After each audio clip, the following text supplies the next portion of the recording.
पारिवारिक कहानी भाग 4। ये आंखें फाड़कर क्या देख रही है? सुना नहीं? अपना सामान बांधो और निकलो यहाँ से। प्रतिभा सहम गई। उसने कहा, मैं कहाँ जाऊँगी? मैं यहाँ किसी को नहीं जानती। चाची, जहन्नुम में जा, कहीं भी जा। प्रतिभा का हाथ पकड़कर उसको बाहर कर दिया। प्रतिभा चाची के पैर पकड़ते हुए, चाची जी प्लीज़ ऐसा मत करिए। इतने बड़े शहर में मैं कहाँ जाऊँ? मेरा यहाँ कोई नहीं है। प्लीज़ चाची जी, अमन को आ जाने दीजिए।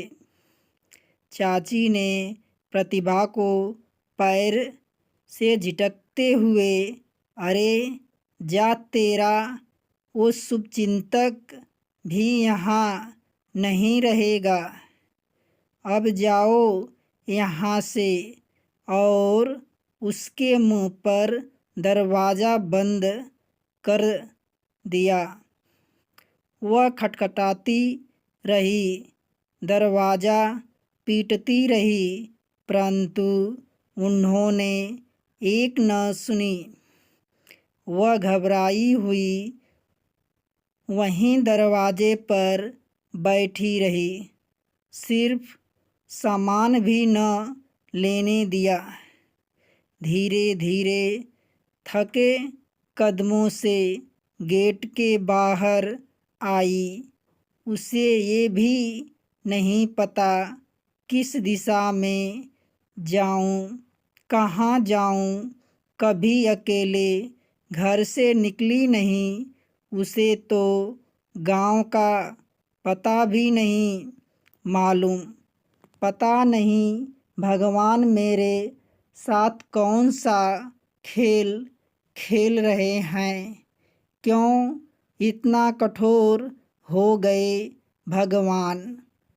अपनी सूझ बूझ खोए प्रतिभा बस चलती जा रही थी।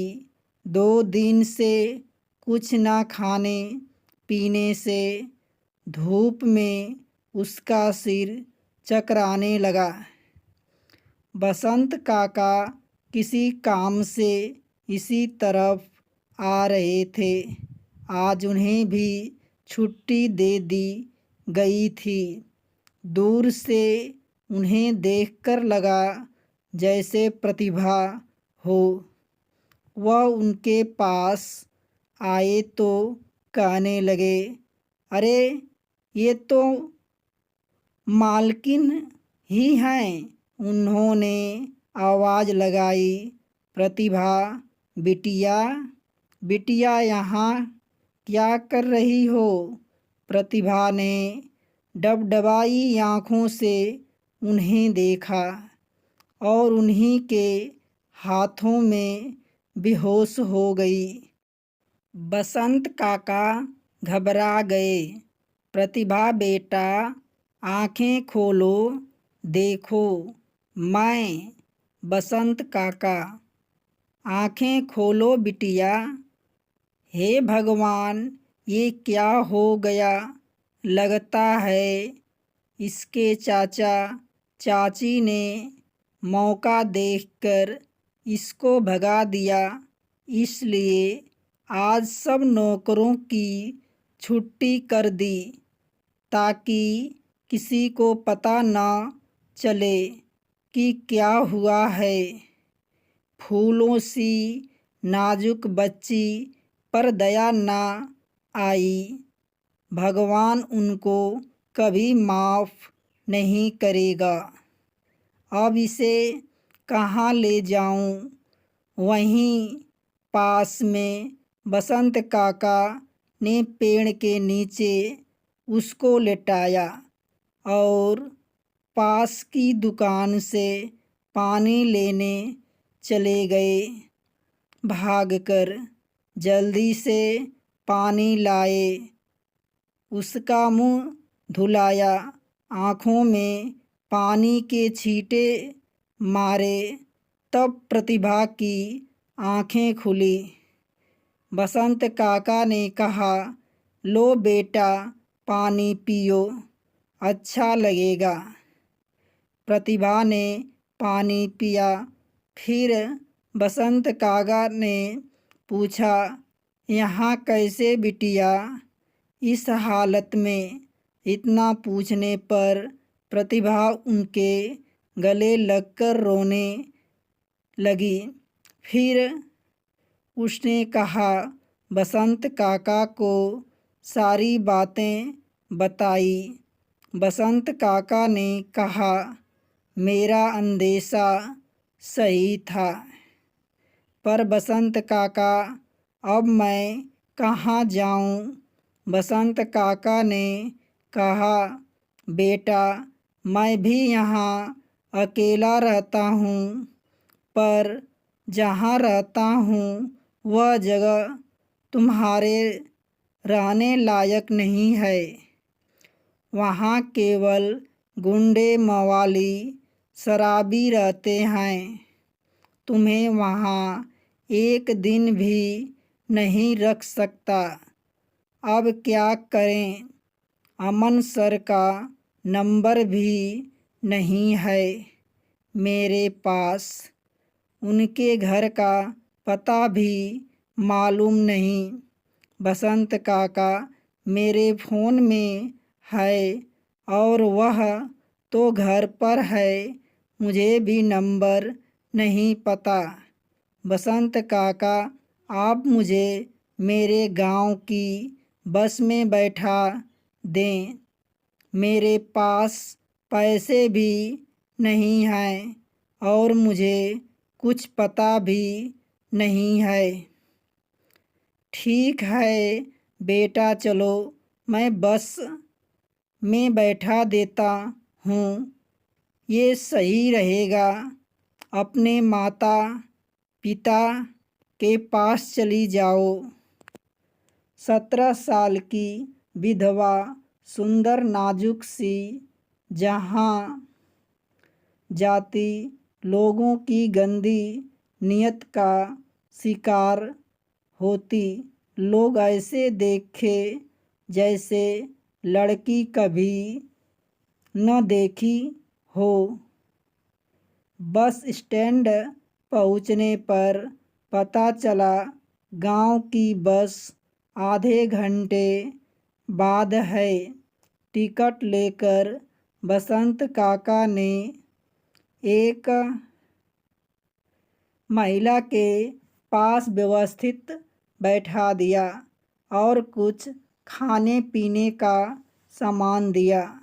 बेटा, ध्यान से खा लेना, नहीं तो तबीयत बिगड़ जाएगी। बाजू वाली महिला से जता दिया, बिटिया का ख्याल रखिए, रात भर का सफ़र है, सुबह बस गांव पहुंचेगी। महिला ने कहा, आप निश्चित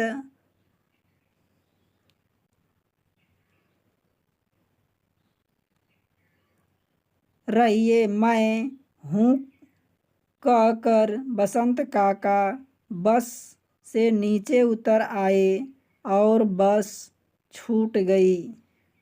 बसंत काका प्रतिभा को बस में बैठाकर आ जाते हैं। सुबह में बस गांव पहुंची। प्रतिभा बस से नीचे उतरती है। उसका अपना गांव जाना पहचाना इतने दिनों में बाद गांव में आकर आंखें भर आई।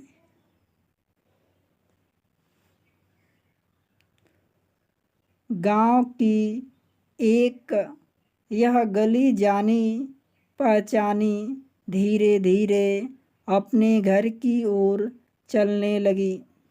गांव में सुबह सुबह जल्दी चहल पहल शुरू हो जाती है तो कुछ लोग मैं प्रतिभा को देखकर मुंह फेर लिया तो कुछ बड़बड़ाने लगे, यह अपशगुनी अमंगली यहाँ क्यों आ गई?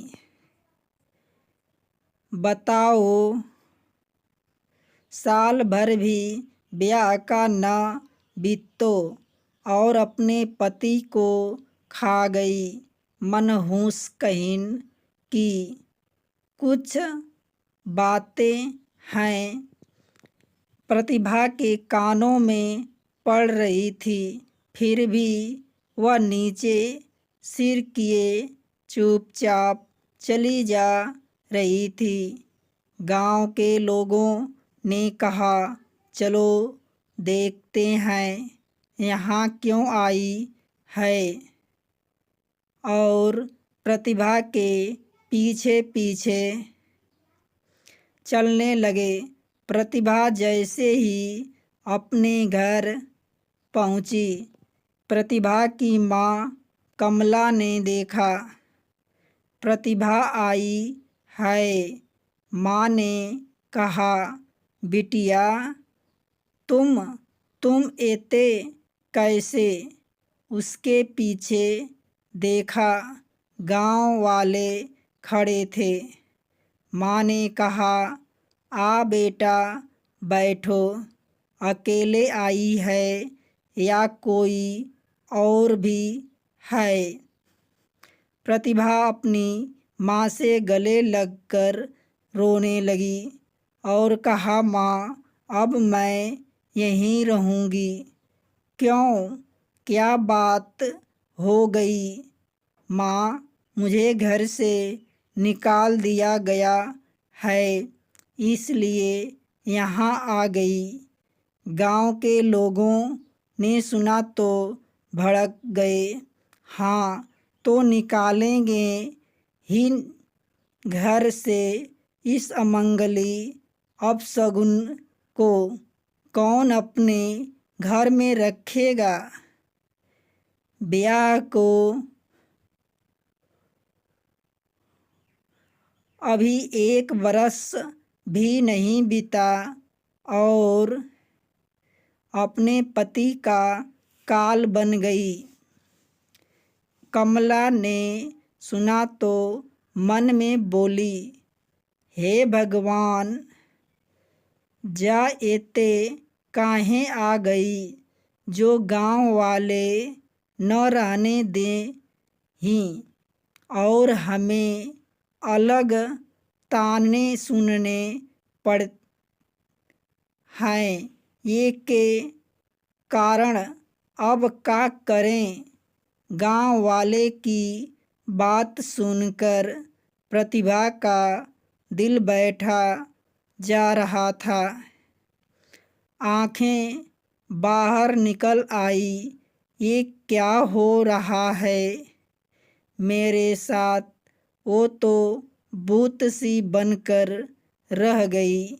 गांव वाले कह रहे थे, इस कलंकनी को हम गांव में नहीं रहने देंगे, इसकी शक्ल भी न देख सकते हम। सुबह सवेरे इसका मुंह देखना पड़ गया।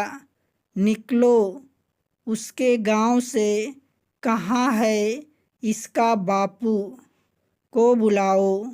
प्रतिभा के पिताजी खेत पर थे, उन्हें पता चला प्रतिभा आई है। दौड़ते हुए घर आए, क्योंकि उन्हें अंदेशा था कि गांव वाले क्या कहेंगे। घर आया तो देखा घर के बाहर से भीड़ लगी है। धीरे से ही किसी ने कहा, रघुनाथ जी, हम इसको यहाँ नहीं रहने देंगे, निकालो अभी यहाँ से। रघुनाथ जी उनकी बातों को अनसुना कर प्रतिभा के पास आया और पूछा, बेटा यहाँ कैसे आई, अकेले आई है? तो कमला ने बता दिया कि इसका सब कुछ छीनकर ससुराल वाले घर से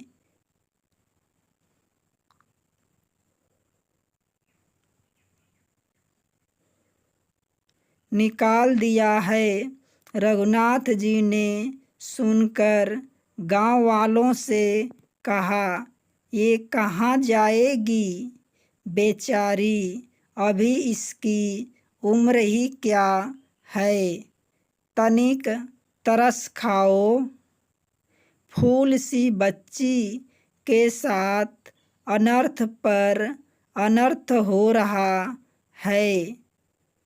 गांव के लोग, अरे वाह रघुनाथ जी, अपने गांव के कायदे कानून भूल गए।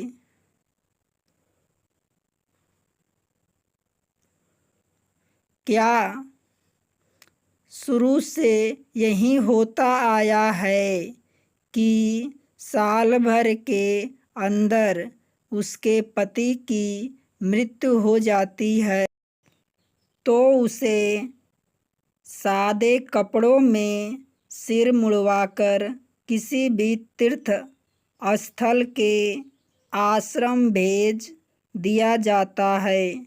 आज अपनी बेटी की बात आई तो भूल गए, नहीं तो सबके आगे तुम ही रहते थे। रघुनाथ जी चुप हो गए। सही तो कह रहे थे ये लोग। आज से पहले सबसे आगे मैं ही रहता था।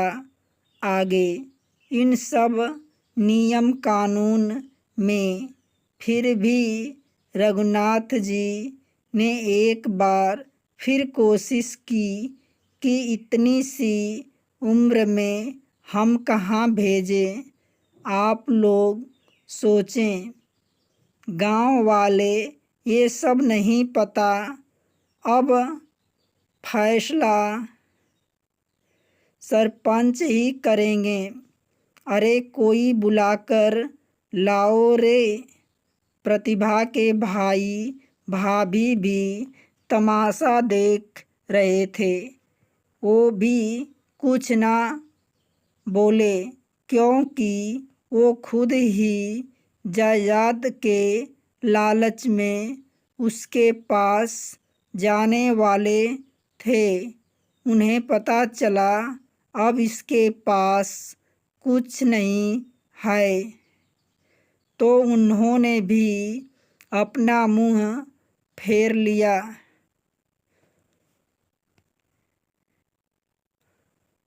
और तमाशा देखने लगे। बाप बड़ा न भैया, सबसे बड़ा रुपया। गांव के मुखिया जी को बुलाया जाता है। मुखिया जी आते हैं और सारी बातें सुनते हैं। मुखिया जी रघुनाथ जी से कहते हैं, देखो रघुनाथ जी, हमारे गांव का नियम तो शुरू से ही यही रहा कि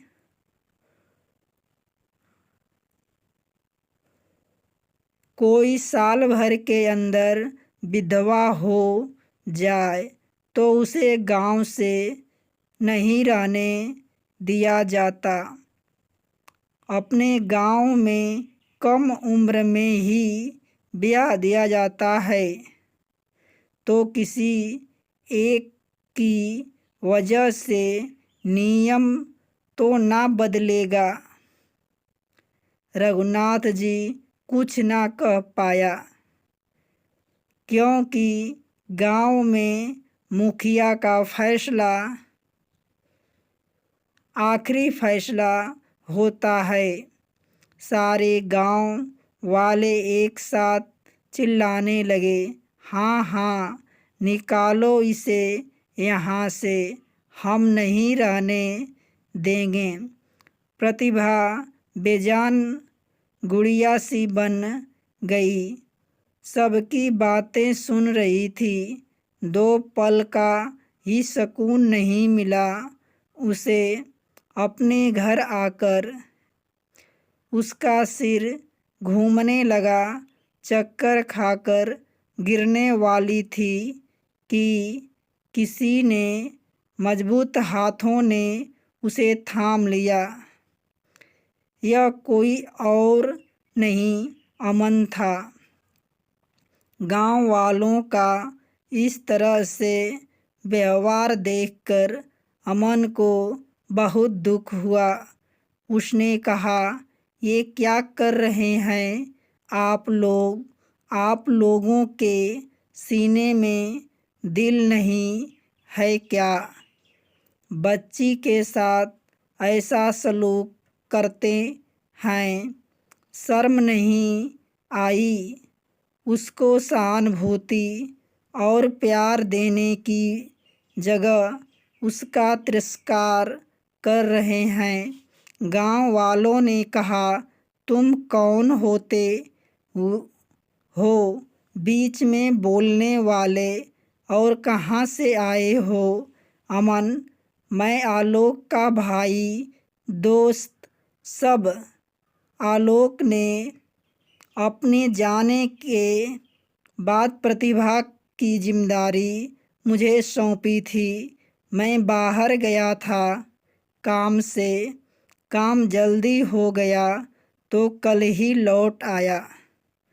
प्रतिभा से मिलने घर गया तो पता चला उनको घर से निकाल दिया। अपने गांव गई है तो मिलने चला आया। यहाँ आकर आप सभी का दुर्व्यवहार देखकर बहुत दुख हुआ। गांव के लोगों ने कहा, यह अमंगली अपशकुनी है। दोस्तों, कहानी का शेष भाग 5 में।